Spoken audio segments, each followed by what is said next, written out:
Hello, I am Rafael Burgos Correa. This is my leadership portfolio for Advanced Entertainment Law at Full Sail University with Professor Willard. I choose to do an podcast from Entertainment Law Update, which is titled Rights of Publicity et al. It's episode number 8. In this episode, Gordon Firemark discussed different cases surrounding rights of publicity. I found this podcast very insightful. Me, myself, as a public relations professional and creating my own public relations and branding firm, I need to be aware of if I'm using correctly someone else's trademark. For I'll be helping my clients use their brand to communicate with their desired audience throughout different media tactics. So, rights of publicity essentially it is the right to own control of the commercial use of a person's identity. So, if X person is trying to make profit off of Y through their person name, image, likeness, or voice, then Y should also get profit from what X is making. This law also allows that the person who owns the rights of publicity to prevent unauthorized third parties from commercially using a person's identity. So the first case that we discussed was Larry Flynt versus Flynt Media Corp.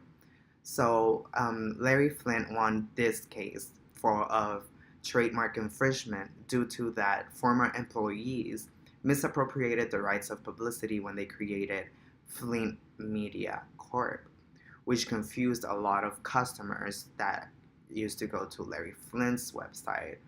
And by creating confusion and tarnishing his name, then he won the case. Essentially, Larry Flynt is a adult entertainment website owner. His former employees were his nephews, so there was an intent behind it. However, the jury decided that the use of the last name Flynt did not violate any rights of publicity, but it could confuse customers. This case is very important for my business. I would not like for my business or any client's rights of publicity to be violated by trademark infringement and misappropriation. He also talked about two other cases. He talked about 6 more cases, but 2 of them were primordial to this assignment. There's also a misappropriation used in a case from Chuck Yeager versus Singular for a press release that included Yeager's name and how he broke the sound barrier compared to Singular releasing a new technology program. The court ruled against the defendant since the press release deliberately used Yeager's name and story to create a positive association. And a second case came up from Jordan versus 2 other food companies. The first one is Jewel Food Stores Inc. and the second one is Finer Foods Inc. So in this case, it's discussed how these 2 food companies released 2 different ads in the same paper, in the same magazine. However, they both included registered trademarks from Michael Jordan. So they both included the number 23 for Michael Jordan, his shoes, basketball, T-shirts from Michael Jordan, which are all trademarked by him. The court ruled in favor of Jordan for the ads were violating his rights of publicity, creating the false impression that Jordan was endorsing them. So there is definitely a tribal issues when a celebrity's name is used in commercials without their consent, for it may look like they're endorsing them.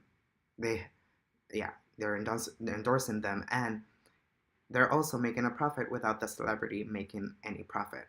As a business owner, I will make sure that everything that I create for my clients and for my business is trademarked and properly researched to avoid any triable cause that may arise because of a design, a letter, an ad, or any content that we create. I have also done my research on how to properly register my trademark for my business, my logo, my name. That's all thanks to Full Sail. They've helped throughout this process of creating your own business to how properly register your trademark. So I find that very, very, very helpful. And it is also very important to have a successful brand, because if you have a successful brand, it is way more easier, like Jordan, to win the case because of his name and reputation. So from the Flint case, I learned that as a business owner that Larry Flint is, you need to keep out an eye for people who might infringe or misappropriate the name of your company. I would not like for any of my competitors to have a similar name that may confuse my customers, ultimately leading to sales loss. In that case, I also learned that I have to create a non-compete agreement for my employees and customers. For the ones who created the second company, the competing company, were former employees, not just former employees, but also family. There were his nephews. From the Yeager versus Singular, I learned that even if I'm using someone else's story in a positive light, there is also possibility for a tribal cause. And lastly, from the Jordan case, it taught me that to do as much as research as possible before releasing an ad. For the defendant published their ad without malicious intention. However, they did not have permission to use Jordan's trademark. So thank you so much for tuning in.